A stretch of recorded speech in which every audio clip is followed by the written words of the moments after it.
Big Vic here to tell you about Voyageur Cuisine.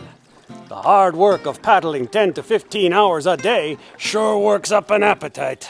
Our camp cooks would make rubaboo, which was a thick pea porridge. It would be so thick that a spoon would stand up in it. During our rendezvous, boy did we eat good. The indigenous people of the area would share their fish, moose, venison, wild rice, and various nuts and berries. Today, campfire cooking in Voyageurs National Park is a popular activity. Oh! Let the crew of Voyageurs Outfitters cook you a variety of foods over the open fire, much the same way that we Voyageurs did many years ago. From a traditional walleye shore lunch to ribs and steaks, we will make a meal for you that you will not forget. We will even make a traditional meal of Voyageur Rubaboo. Your adventure is out there!